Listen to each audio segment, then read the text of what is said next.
Welcome to the Muslim Street. This week's edition, we're going to hop right into a very timely topic, and that would be the Muslim world. Where do they sit with this war that's being waged against the Muslim world? How would they respond, and particularly the support of Iran as well as Palestine? Our colleague Art Mobley, who is the founding member of the National Association of Black Journalists and also co-convener of the Darfur 23 back in Sudan in 2007. We also have with us Dr. Viper Issa White. Dr. White is running for congressman in Orlando. I think it's District 10. Am I right? Absolutely. District 10. Right. That's all of Orange County. And he's looking good as usual. Got the kufi going and all this other good stuff. You know, Art got that Kango turned backwards. We're produced out of Ghana. Accra, Ghana, by the Lance Scourge Show. Lance will be sitting in with us to interject this into this important topic. Those in the listening audience, please hit the subscribe, share button, hit the like button. We want to get the word out, spread this around. Nobody's dealing with the issues like we're dealing with the issues on the Muslim street.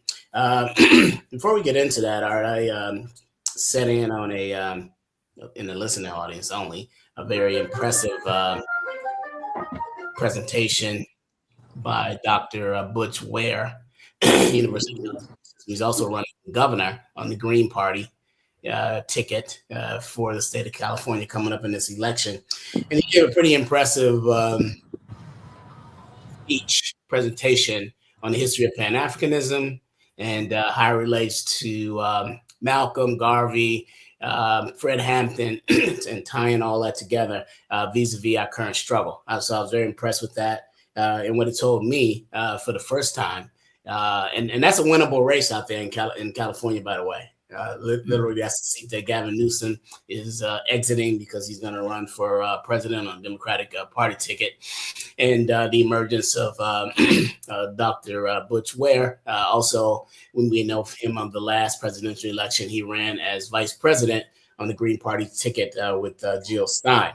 So I'm very impressed with him. He also had Art and Dr. White, Dr. Melania Abdullah. She is the lead on the Black Lives Matter movement for the state of California. I think she's primarily part of the national committee. And Dr. White, she's also a professor at, I think, University of California at Berkeley, where they offer a very serious master's degree program in Pan-Africanism. So that being said, I just kind of wanted to set things up because we do have comrades out in our struggle who are really working hard in the various compartments toward the ultimate liberation of African people. So today, Art, you chose a very timely topic. And the only thing I'd like to add as you get going here is that with the fall of the Soviet Union in the late 1980s, 1989, we know for 40 years, post-World War II, post-Korean War, to the late 1980s, the military-industrial complex always needed this fictitious kind of enemy to present to the West and particularly to the American people in order to justify the emotional financing of the very powerful military here in the United States. When the Soviet Union fell, Gorbachev, got that thing rubbed off his forehead with some Windex. What we saw was, for the first time in 40 years, America had no enemy, but one was being developed. And I remember reading in 1990, May of 1990, on the front of the Chicago Tribune newspaper, and that's the conservative paper in Chicago, the other one being the Chicago Sun-Times, and it boldly stated on the Sunday paper that Islam is the new enemy. And I was like, you can't make this stuff up. So since 1990, we're talking 36 years, almost equivalent to what we saw in the Cold War with the Soviet Union. that the United States government has declared war on the Muslim world. Art, what do you say about this? Well, if they wanted an enemy, they certainly earned one. And I think that the Muslim world, for the most part, has responded in a very defensive way. Iran being probably the latest and the most profound expression of that that we've seen today. Islam is a peaceful religion. It is a peaceful movement. It's a peaceful group, and I think that we need to not forget that in all of this, because labels become something that are arbitrary but always exterior. But the Islamic world right now is at a point of very serious defensive strategy. And it's because of what Iran has been able to do and been able to put together in this particular altercation. They were attacked by the US and by Israel on the 28th of February. And since then have been carrying a very serious defensive strategy of their land, of their homeland. It's the Persia is the predecessor culture of Iran, and it is still steeped in Persian culture, and that culture has always been extremely, for more than 3,000 years, have defended themselves from all comers. And so it is highly unlikely that anything that would be presented today would overcome what the Persians have built defensively. Persia is a network of not only mountainous terrain and difficult natural barriers to transcend, but they also have a very intricate, deep system of underground tunnels and access that have really lent itself to very serious defensive positioning for the things that they are about now. They have, since the revolution in 79, and they overthrew the Shah and sent him packing, they have been involved with a complete understanding of what you just said, Malik, that they are going to be the subject and have been the subject of a relentless campaign by the West, led by the US, to undermine Iran. And to that end, their network of tunnels has been modernly utilized to create a missile defense system that is, equal to none. They have some very, very serious defensive technology they've been working on for those past 30, 40 years or so since the Shah was deposed. So that's my intro, basically, and I want to just add that what this has resulted in is this barrage of missiles that has hit not only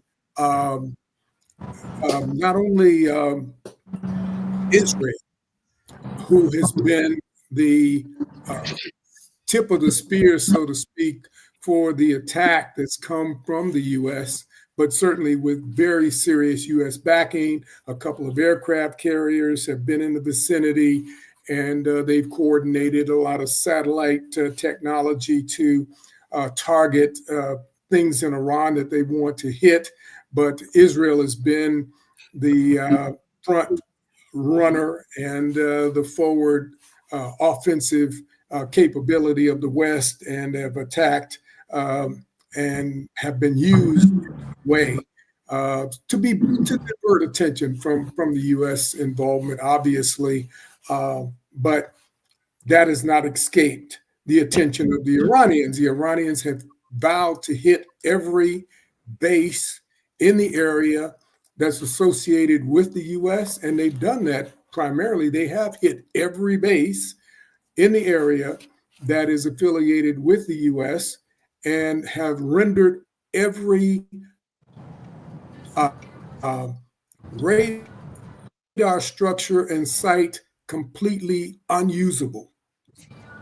The Iranians have done a job that most people would be astounded by. So with that, I'll open up and go back to you and the other brothers and sisters. Dr. White, before you jump in, I'd like to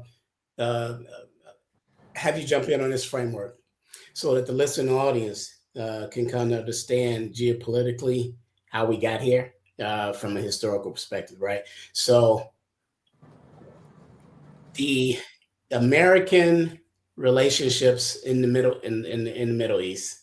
You talk about Bahrain, Kuwait, the Emiratis, the Saudis, etc., Qatar. The generally Sunni governments. The Iranians, on the other hand, are Shia. Historically, they haven't always been Shia. This is a new reality vis-a-vis over 1,400 years of Islam, right? So I want to set this up so Dr. White, and I'll bring you in here in a second, is that during the beginning of the 16th century, the Safavid dynasty emerges in Iran. They're Sufis. However, they are in a transformation of Iran into Shiism. It takes them 150 years. And it moves in not in a very, hit them over the head kind of conquering way, but fairly easy. There's debate between the madhabs there, the Shafis in particular, and Shiism becomes, by the mid-17th century, or 150 years later, it becomes the dominant religion of Islam, or the dominant sect of Islam in Iran. Why this is important to understand are two things. One is that we understand the basis of our arguments as we look at why are Sunnis allowing relationships with non-believers to come in and pimp them and kill their people, right? And this is what we saw in Gaza. We saw Saudi Arabia sit there and do nothing, right? Now, the second thing and why this is important, what happens as we get to the close of the 19th century that affects not only all of Africa, but the entire Muslim world? And that's European colonization, European domination, European superiority over the entire Muslim world. And it comes in fairly easily because of that relationship that the West has with the Sunnis, who are only interested in stability. But the Iranians, who are now Shia, will have none of this. So this is done. People need to understand this part, this historical part, as we close out the 19th century with European colonialism, and then what happened in the beginning of the 20th century and the reordering and the taking away of the caliphate, to understand the next play and why America and the West plays with the Sunnis in the first place. Dr. White. Well, first of all, I want to go back to the original statement that you gave, in which was history, and the attack against Islam. The attack against Islam is not new. I mean, it goes right back into the slave trade. I mean, remember, you have to understand that the Portuguese, the English, the French, the Spanish, and so on, they deliberately tried not to enslave Muslims because Muslims rebelled. All right, they were aggressive. Then, if you look at the majority of the rebellions in the slave period, if it's in Brazil, if it's in Dominican Republic or Hispaniola or Mexico, or even parts of the United States, the majority of these rebellions were led by individuals who were either Muslim or they were Islamically influenced. That's a fact.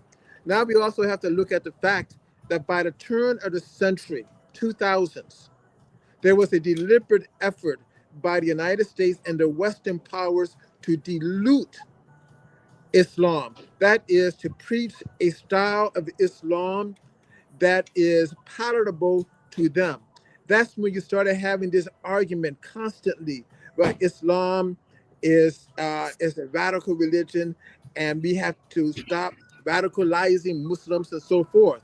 That was pushed by Netanyahu and other forces within the Western society. Now the original question that you had or statement is, will Islam unite? Will Islam unite behind Iran?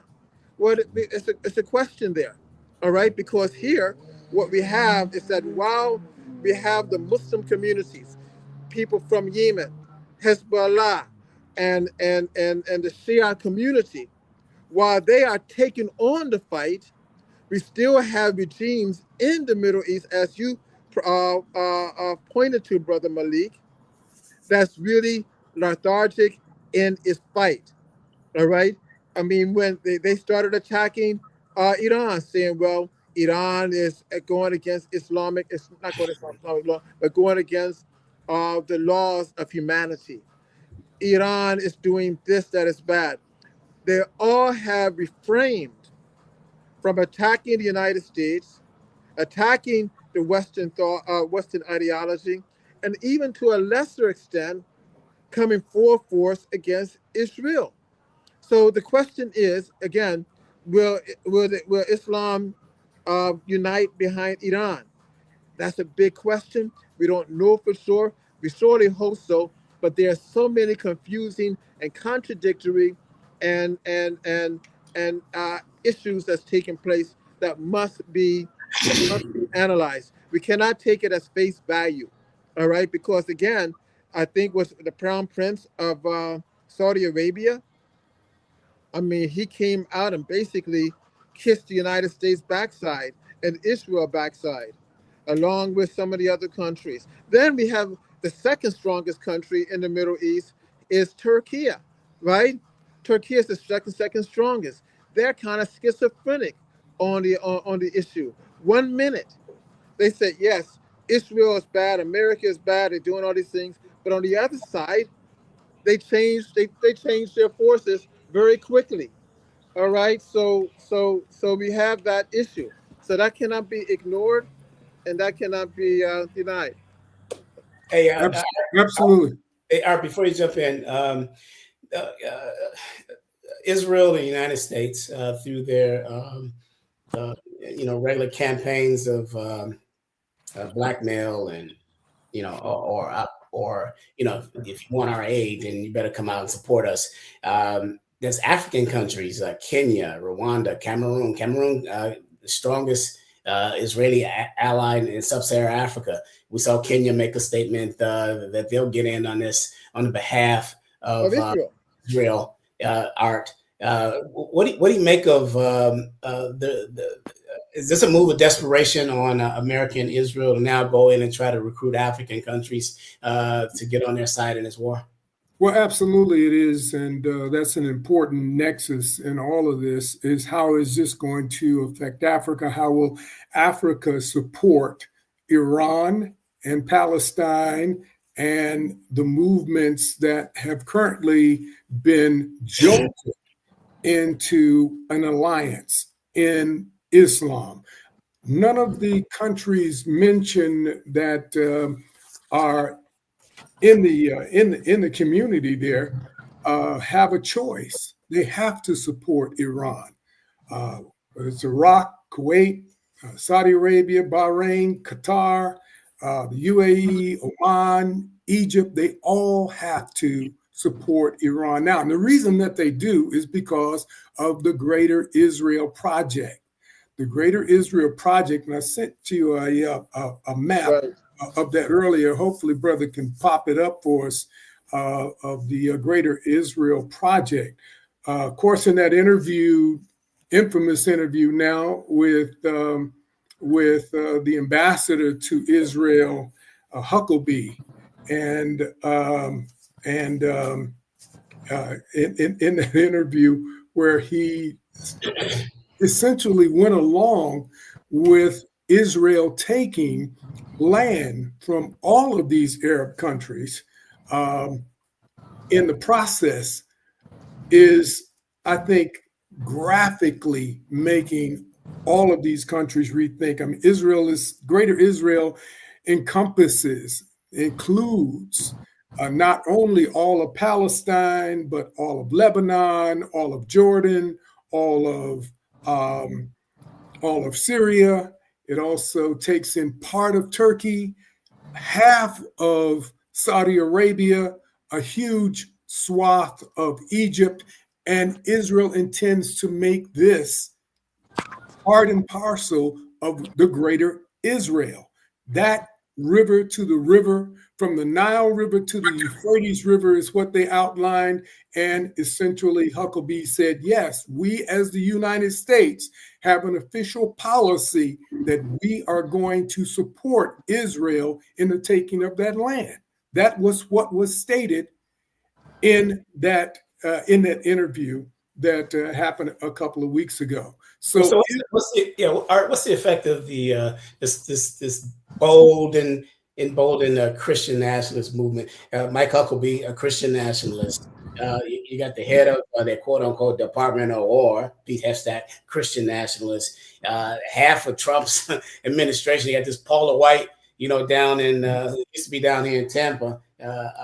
Dr. White back in the mid to late 90s. He had a mega black church over there near the Buck Stadium. She had the black celebrities, Daryl Strawberry, Gary Sheffield, these superstars part of her church. And this lady's an outright anti-black racist. And she's part of this whole Christian nationalist interior that Donald Trump has put together. Dr. White, what do you think of this?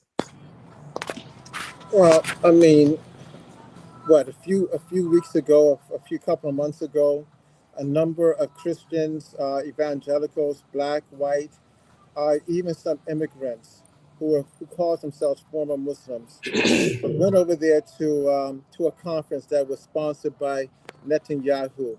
I mean, they have indoctrinated this national Zionist perspective within the church that takes on this notion that if you support Israel, you're doing the work of God. And the sad thing about it is that they push this ideology on African Americans and poor people into fooling this. Now while this is going on, and you talk about the Greater Israel Project, remember in the last 25 years, Palestine has lost over 40% of their land already, over 40%. You see, and it's getting even worse. The question is, again, it goes to the Muslim community and the African community. How are we going to respond? And so far, we have done a paltry job in responding to this. We have allowed Iran to be the bad guys, to take on the weight. We have allowed Yemen and Hezbollah to take on the weight as being the so-called aggressors. And we have never, as a group, helped them, supported them, even in the United States. And I'm going to tell you something about that in the United States. I don't know if you remember. A few years ago, a black reporter who works for RT Press News in Iran, she's originally from New Orleans, but she lives in Iran right now. She came to visit the United States. They arrested her. They kept her in confinement for several days. The local Muslim community, the Arab community, the Persian community said not a mumbling word in helping her. To be honest with you, the only ones that came out in her defense and fought for her was the Nation of Islam. That's a fact. All right, so therefore the question comes up again, seriously, will they unite? And for the most part, the Muslim community, if it's in Africa and the Middle East, has been very weak. They have been lethargic, and they have been pitifully cowards. We have to separate. We have optics on that, Dr. White, and you know, but the question, you know the case that I'm talking about, right? Wait. You know the case. You know, we can read, you know, like that the sun is shining, but we want to know, why is the sun shining? Can you remember now? You're not talking to me and Art. You're talking to a listening audience. Educate them on, from your perspective, the why. Mm-hmm. Well, the why is, of course, colonialism is the key there. All right, that's one element of it.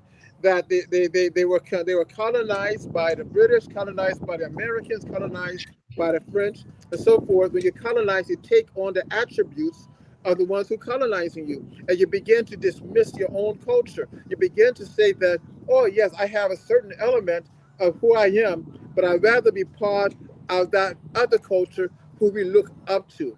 That's why the Shah was so strong for a long time in Iran.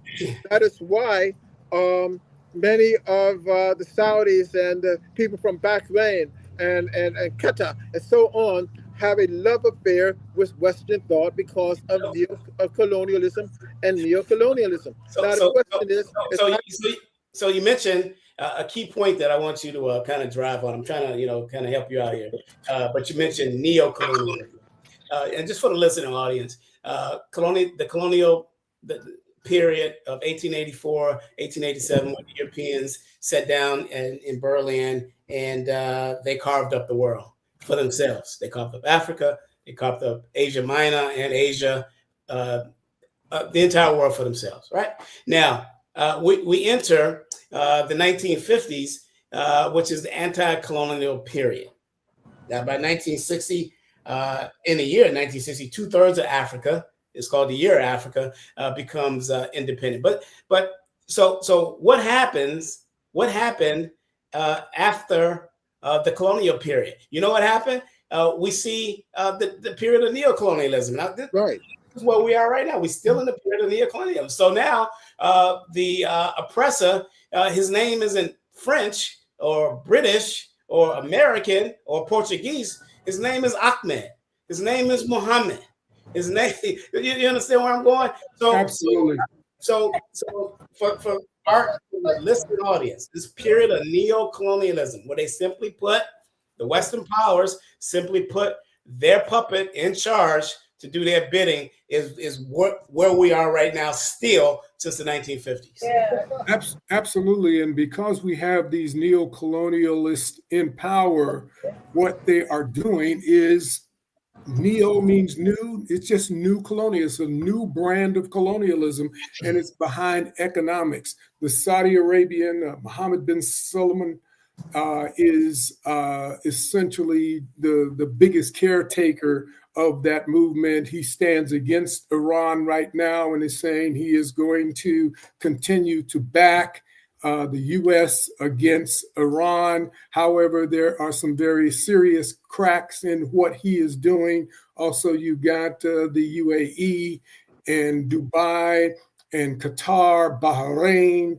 and also Kuwait that are led by these emirs. And we have to separate the leadership in these countries from the people in these countries and what we're talking about. The leadership in these countries have all aligned themselves with the U.S. and Israel. They have permitted U.S. bases on their soil. And because they've done that, Iran has said, look, we are going to defend our land. We are going to defend Iran against anyone who is attacking, but we are going to also take it a step further. And they are saying we are going to prevent the re-attack. They are going to prevent any further attacks against Iran going forward. You're not going to, in other words, call a truce and a ceasefire and get us to stop. And then 6 months, a year later, you're going to start attacking us again. So under that policy, or because they are in the midst of executing that particular strategy and that particular policy, all of those countries around that have bases, the other smaller sheikdoms and emirs and whatever they want to call themselves essentially are now under the microscope, but also in the crosshairs of what Iran's response to this aggression is. And so Iran is saying, they made it very clear, we are not only going to attack the US and their aggression and the Israeli aggression, but we are going to attack every place they have bases and radar stations. Everything that's going to help them attack Iran is going to be attacked. So all of these countries are running and trying to get out of the way now. And in doing so, they are losing their shield. They're losing their own shield. They all have these little iron domes over their countries and are trying to present a situation that says we are protected under the U.S. umbrella. And Iran is saying the U.S. umbrella is gone. We want the entire U.S. umbrella out of the region, out of the area. And if Iran gets that, what choice are these leaders in those countries going to have but to be supported and unite behind Iran? Let me say one thing. Let me say one thing real quick. And that is that you cannot separate the people from the government. All right? Let me finish, please. All right? Just like the Iranians had a revolution against the Shah, all right? And just like you have uprisings all over the world against corrupt leadership, there's no excuse for that, because many of the same people who come to the United States and to the West, they preach an ideology. They talk a political thought that aligns them with Western ideas, not just the government. It's just not the government. I can't let you go with that. That is not accurate. Now let me finish this. Now, along with this, let me finish. Along with this is that Iran has learned from Cuba as well as North Korea. And that's what other Arab countries and African countries have to learn. And that is, if the United States and the West isolate you, look within, all right? Build from within and find a solution, and you will be successful. That's what happened. The United States never thought that Iran could develop the type of armaments that they did. They never thought that their F-15s and their stealth bombers could be taken down. The people looked from within, all right, and found a solution to defend themselves against the adversaries. The Arab countries, on the other hand, outside of that, they have functioned in a cowardly element, falling for this idea that Western and America is the great, and we cannot do anything. Even now, the ones here, they're constantly tell you very quickly, well, we don't come from a culture that can allow us to speak out, and we have to protect ourselves. Dr. White, slow down. What I think is historically disingenuous about your conclusion are two things. One is you keep repeating this. Immigrant Muslims in America and their thought pattern. They're here to be white. I mean, we can absolutely. They're here to be white. They go to England to be English. They go to France to be French. They go to Spain to be Spain, and they come from that society. Finish my thought, okay? And then you have time to respond. We got another 30 minutes. Okay, let's go. All right. Now, listen. These people who migrated here for whatever reasons, some in the cases where their resources were stolen, some who are here, we're talking about immigrant Muslims who you are, platforming as some type of thought leaders vis-a-vis the Muslim world, and they are not. They don't even have the numbers, number one. And number two, they don't represent the people that they came from. The very fact that they're here in order to assimilate into the white power structure tells us all that we need to know. I wouldn't dare quote any of them. I know a lot of them, okay? But the bottom line is they're here to assimilate inside the white power structure. In fact, about it, they even classified as white on their immigration status. Secondly, the point about being off in this case is that when revolution, even in Marxist-Leninist thought, when revolution happens on the ground, it's never the majority. It wasn't that case with the Mau Mau. It wasn't that case with Castro and Che Guevara when they went to the hills with 75 men and came down in 1959 on January 1st with 10,000. It was never the majority. The majority catches up. The masses of the people catch up with the revolution vis-a-vis their material wealth and their day-to-day living, okay, based upon the goals and objectives that are met by the revolution, right? So now, and then the last thing I want to say, and I want to kind of split this into some positives, and that is, I don't think that with all of the oil money that Sheikh Mohammed has in the United Arab Emirates, I don't think that country, in terms of the power grab that it has built over the last 15 years, is going to survive this. And I tell you why. And I want Art to address this. We saw in the civil war in Sudan that is currently going on, the UAE, a major financier of the Rapid Support Forces, the RSF, and creating that genocide that's going on in the Sudan, right? Now, since Iran has hit them and hit them hard, they don't have anything in terms of resources to fund the genocide in the Sudan. So this Exactly. is the second thing is. In 2007, I led a delegation of 23 Black people. Akbar Muhammad was part of that group. I politicized it, and we on the banks of the Nile River. I announced that we are the Darfur 23, right? And that and for the next month, we scoured that country from one end to the other. And we interviewed not only Omar Hassan el-Bashir, who was the president in the presidential palace, but also the rebel forces, and also the vice president of the South, who after 2011, that we warned 4 years prior that the United States wanted that country split up and it would cause millions of deaths down in the South, and they only wanted that oil, and it happened. We also sat down with him, right? Now, the point I'm making is, on this point, when we returned from the Sudan in 2007, and I made the play from a subject matter expert perspective that I had, and we had, the Darfur 23 had did the research on the ground and a fact-finding mission to the Black liberation struggle, the militant wing of the Black liberation struggle in America, and they rejected our findings. And one of the main points that they rejected was our call that there was Zionist influence inside of the situation in Darfur. Now that we know what's going on today, everybody knows that. They're always there. The Zionists are all over the place. Exactly. And that's why that Greater Israel map is a tell-all and is absolutely germane to the discussion of not only what is happening in the Arab world, but what is happening in Africa.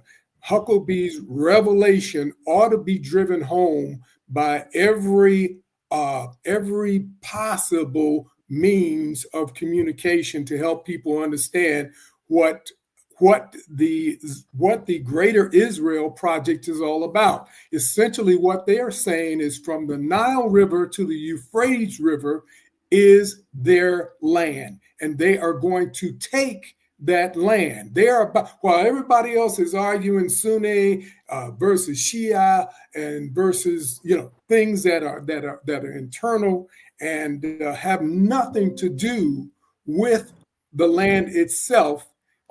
These people are talking about a land grab. And if you would put that map back up, Mr. Serge, that would help drive this point home for our audience right now. We need to understand that this is the map of Israel. Is a very small area, about the size of New Jersey, is about in the heart of this. And I hope that you understand and you've done your geography homework and you know where these borders are. But this Greater Israel is saying that from the Nile River in Egypt and to the Euphrates River in Iraq is their land. And they are going to take that land. This is what Bibi Netanyahu has been working on in the background, while everyone else has been arguing these other points that are esoteric and don't really mean anything. But What also, they want, this is a land grab, brother. This is about grabbing land, and Africa is involved in this as well. So this is why all of those Arab states that we've mentioned will have to back Iran as they move forward with their defensive strategy. They have no. I agree with you 100%, Art. Absolutely, you do. Not only is it a land grab, it's also the case of destabilizing Iran. If they can splinter up Iran like they did Iraq in many respects, they would have accomplished what they want. And if they do that to Iran, the next step is Turkey. All right, because again, they don't need a strong Iran. They don't need a strong Turkey to challenge Israel. That's what it's all about. And with the African states, they're there too. They have to respond to this. All right, because the next one, I mean, we already see now that the United States is putting up drones and a drone industry in Ghana, right, to go into Burkina Faso. We see all of this taking place right before our eyes. So the get back to Art seemed to have some technical difficulties over join us to kind of finish this conversation. Dr. White, I was talking before Art jumped in about the United Arab Emirates. They're getting lobbed by. First of all, this Las Vegas that's created in the Middle East, known as Dubai. Next to it, Abu Dhabi. Now, Sheikh Mohammed, the leader, has this thing where I want to build the biggest and the tallest building in the world. So he did that. I want to build the biggest hotel in the world. So he did that. I want to build the biggest Christmas tree in the world. And he did this, right? So this country built on real estate, investment, and tourism, right? Now, 80% of that reports that I've gotten right out of the region has been tapered off because Iran has been bombing that place, and I hope they level Burj Khalifa. I've been there twice on business, and I got to tell you, anybody who thinks that's a Muslim country, let me tell you what it really is. 17% Arab, 45 to 47% Pakistani, and the rest non-believers. All right, there's no Muslim country there, right? Not only that, two other points why I think that this war will cripple the UAE for the next 50 years. The impact. Because one, real estate investment, and the other was tourism. Nobody wants to go there anymore. There's reports that 90% of the prostitutes have left their place. And you know where they come from? Ukraine. They're gone. They say, ain't no money here, right? So the other thing is, all those tall buildings that he has, let's take the tallest hotel there. It's the Marriott. I stayed in the place. I mean, you talk about 5-star hotels here. It's more like 7-star. Do you know they don't even have a sewer system in Dubai? It's just like India. So what they do is the trucks on a daily basis drive into the basements of all those tall buildings, and they flush the poo down into these trucks, and then they haul it off. They don't have a sewer system. This place would not be there. It would not be there to fund a civil war and a genocide in Sudan. We've been arguing that not only are they not moot at this point because Iran is blowing it all up. Exactly. And I hope they continue to blow it up. Iran is saying we will not have any of the U.S. armaments, their bases, personnel, their facilities, radar, watching, listening stations, all of it has to go. And they are very serious about this. And they can police it and they can make it happen. And that is why Donald Trump is freaking out. And I thought Israel itself. But I also think that it's important that we highlight the UAE and their exploitation of the wealth in Africa. I mean, United Arab Emirates are the #1 sellers of gold, but they can't produce gold. All right, they don't have no gold there, and they steal it from Africa completely. And then on top of that, all right, that proxy war between between them and Saudi It's Arabia over. and It's over. in the Sudan, It's all right, over. it's no more than just the element of taking again resources and food, because It's the over now. UAE can't even feed themselves if it It's wasn't for over now Africa. because All the right, those UAE things, has been cut off. The UAE has been cut off from let their them supply starve. lines. The rapid support forces that they support in Sudan have been completely cut off. And Yeah, already the Sudanese army is taking back That's right. territory. They are kicking the Bravo. behinds of the rapid support forces because of what Iran has done. Iran has caused a severance of those supply lines. So Bravo. yeah, everything is changing. Everything is Yes. changing for I the Arab agree. world. The Arab world has an opportunity right now to unite, and in doing so, that will relieve the pressure on Africa, and it will allow African countries as well to consider a whole new Pan-African So strategy. Dr. White, And I think yeah. it fits right into what we do on the So Muslim Dr. street. Exactly. So, Dr. White, I'd be remiss if I didn't say that to all of the Black Americans on their little girls' trips and all that, we going to Dubai, all that stuff is over. Go to Good. Africa and spend your money with your people, like Malcolm said, right? And then, so that's finished. I mean, Dubai will not last. They're going back to the way they were in, 1990, which is a little, desert stop off on the way to somewhere else. The second thing is They, that I they, want. Second thing that I they want. may exist, but they may be under Iranian control this time around. Yeah. So the second thing I want to mention is that I predict, and I don't think it's a bold prediction.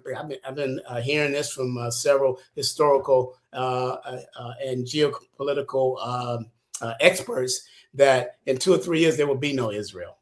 They cannot survive this situation. They literally went down a rabbit hole, and they will die there. Okay, Dr. White. Well, I agree with you 100%. All right, and this whole element, as Brother Art and you have been saying, this unification is a good thing, because what I see is that Iran is giving strength and giving power and energy to the Arab forces, to the Muslim forces, to say that we can fight back. Yeah, absolutely. And we saw, we mentioned on a few shows back, talking about the genocide in Gaza and who was coming to the support of the Palestinians. It was the Iranians, it was the Houthis, it was Hezbollah, all Shia.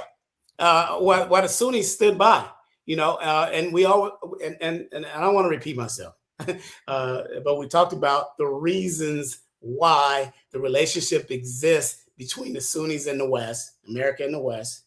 And that it's a different relationship between the Shia. We went over the historical reference on that. Go back on a few shows, study it, spread that around. It's some very good information. I'll debate anybody on my research.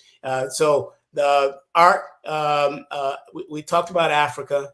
How does Africa win in this situation? And I'm going to put this in the context of this. When you have enemies fighting each other, this is when we hit them. This is when we hit them. They've divided. This is when we can conquer them. Where does Africa make its move in terms of Burkina Faso and Ibrahim Traoré and the United States of Africa?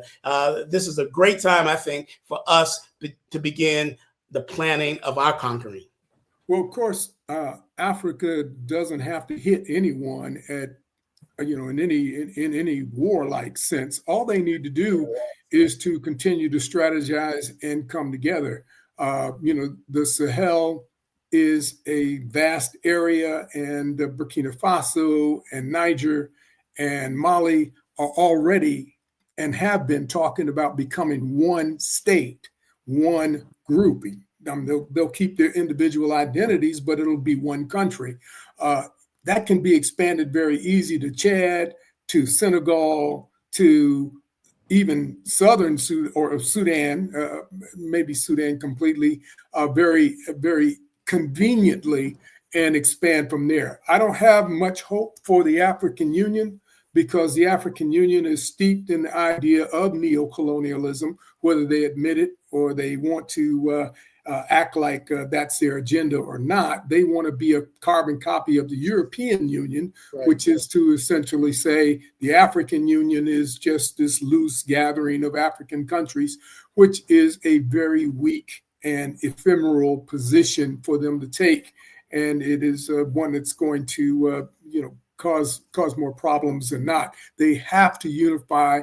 They have to create one structure. They have to become the United Federation of African States, as Kwame Nkrumah proposed and envisioned way back in 1958, if they want to be meaningful in the world going forward. They have to do that. So, but again, what is happening with Iran and the Arab states is an excellent opportunity for them. Turkey, Syria, Jordan, all of them, Saudi Arabia, Kuwait, Qatar, and the rest of them, to become what they always have been intended to be, which is a united area, a united front against those things in the area that will cause them further problems and consternation. Israel being the key linchpin to that is going to have to acquiesce. Iran is essentially not going to tolerate an Israeli base, a military base for the U.S. to be in that area any longer.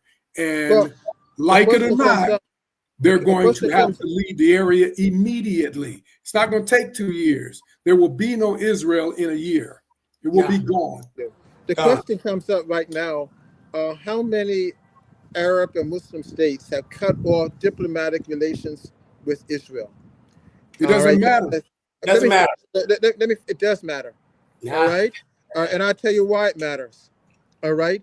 If the people pressure the governments to do this, that is not, let me finish, sir. That is not only a stab in the back, no, a stab in the heart of colonialism, but it's a stab in the heart of imperialism.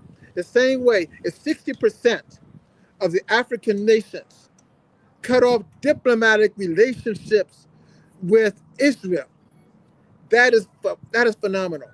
All right, and that means something. All right, so let me finish a second. Because there have been a number of Latin American countries in the back. that have done so. Stab in the ass. So the countries have to make a stance here. It just cannot be done in rhetoric and hopefulness and ideas that, well, if they do this, if they do that. They have to make a stance. Now, we're talking about not only a genocide, we're talking about a country, Israel and the United States and the West, that wants to completely destroy another civilization. Exactly. All right? And so therefore, diplomatic relationships has to be cut off. That has to take place. There's no and if we can't agree on that, we have a problem. There's no diplomacy necessary. What's going on is, as the map indicates, this is a land grab. It's a takeover. Of course, it's a land grab. It absolutely is. But if they cannot say this, if they cannot cut off diplomatic relationship with that oppressive government, it tells them and it tells the world that they have no backbone and they really want an alignment with them in the back door. Israel is operating from a bomb shelter right now, brother. I mean, that's fine. Even no matter what, even if they're in a closet, you still do that. That is a great statement. Okay, we got 5 minutes left. One segment that I want to jump on, Dr. White, Black America. Post 1960s and the Black Power movement, Black America chose to go in the direction away from independent Black politics into democratic power politics, vis-a-vis vote for me and I'll set you free. So during that period, we saw Black mayors run all the tier 1 and tier 2 cities in the 80s and 90s and 2000s, et cetera, be it from Chicago to DC, New York to LA. Now, where's Black America and their political leadership, which has been thoroughly weakened over this Zionist control? They're taking major Zionist money. Hakeem Jeffries, Cory Booker, who's going to run for president in 2028, millions of dollars from AIPAC and other Zionist forces. Hakeem Jeffries, the minority leader of the House, made a statement 2 weeks ago. Ain't nothing wrong with taking that Jew money. He ain't say Jew, but you know what I mean, right? $1.6 million he in the bank. We just saw a relatively unknown politician running against Jesse Jackson Jr. For a congressional seat in Chicago in the state of Illinois, and they threw nearly $4.5 million at her to get in the way of Jesse Jackson Jr., who they didn't trust, right? So what do you see coming up on the midterms in November, and also the alternative movement on the ground, the revolutionary movement, the Black radical tradition movement? What do you see Black America moving on these issues? For the most part, Black Americans are going to just follow the dictates of their party. I'm talking about the Black leadership class. Yeah. All right. We cannot make the mistake into believing that if the Republicans lose the midterms, it is a statement against war. It doesn't mean that. It means that it's a statement against Trump. Both parties have aligned themselves with the support of Israel, with the support of imperialism, with the support of just being bullies to the global South. So sadly, African American leadership is in that same boat. Now we have to look at the leadership at the generic level, coming from the roots. Will they be different? We have to see. We don't know for sure right now because we don't see many of this many generic leaders speaking out or doing much of anything. So we don't know for sure. Yeah, and Art, I'll let you respond to that to kind of close out the show. We got 3 minutes, but before I do that, I'm gonna ask Lance Scurv to take that picture off the screen of that blue-eyed devil. I can't stand even looking at him. Go ahead, Art. Hey, I was just getting ready to make a reference to that map again. That map essentially tells it all. And if people don't understand what the intent is here, they will miss the point and continue to be confused and fractionalized by arguments that are really non-essential. What we have to understand is the geopolitical nature of where this project is attempting to go, and it excludes the intellectual thought. They don't care about what Islam thinks. They don't care about what Africa thinks. They only are concerned by that map with what is important to them and their expansion. They're going to move right on and just walk right through everybody. But Iran finally has said no, and that makes the difference in where we're going. This is really critical. We need to watch. We need to stop any effort to use a nuclear weapon, because if it is used, it will be used by Israel in this situation, and that would be a very horrible escalation of where we are at this point. So I think African Americans and Africans and people in Islam ought to be really trying to use their influence to stop that eventuality if it is going to happen. Don't let the last spoil this. Last minute as we close out, I want to thank. There's a question on the bottom of the screen from somebody named Amin8512. He said, "Who are these people speaking with no realistic perspective?" I don't know what show you tapped into, dude. Okay, let me introduce you to who these people are. All right, we have Art Mobley. If he was on here when we started, who was a founding member of the National Association of Black Journalism. and also a founding co-convener of Outlook 3 going up all the way back to 2007, and has a long other list of resume that we don't have the time to show. And then we have Dr. Viper Issa White, who's currently running for congressman in District 10 in Orlando. Oh, and by the way, he happened to be a professor at Ohio State University, a professor of history at the University of Illinois, another professor of history at the University of Central Florida. And then it comes to me. All right. And I don't like bragging about myself. All right. So here's what I'm gonna do. Here's what I'm gonna do for you. I ain't gonna say nothing about who I am. Let me tell it. If you ever want to come on this show, you get washed in the rinse cycle. Lance, let's get out of here. But you know what? Let's say one thing. Let him come on the show and show his face instead of hiding behind an avatar, which most punks do. Come on and show your face. Let's all go in the room with the key and see who comes out with the key. See. That's the Bronx speaking. All right. We want to thank everybody for joining the Muslim Street on behalf of these revolutionary voices. Art Mobley, National Association of Black Journalism, DOT 423, and of course, Dr. Viper Issa White, who's running again. Viper, when is that the election? I think in August? August 17th. But right now, we need you to go to drissaforcongress.com and show your support. We need funding, we need your donations, we need your help, and we need you to spread this message. We're the only campaign that's speaking real truth in this country about things that matter. Yeah, great. And as we close out, Lance, if we ever get that guy on the show, let's get around here for 5 or 10 minutes. The first question I'll ask him is this, and then, he'll be looking for the exit door or that key that you're talking about. The first question I'll say, pardon me, sir, what period of history are you studying from? And what's the last 3 books that you read?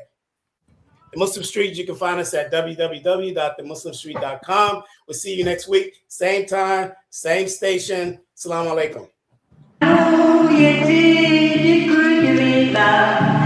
Il est là qui cogne,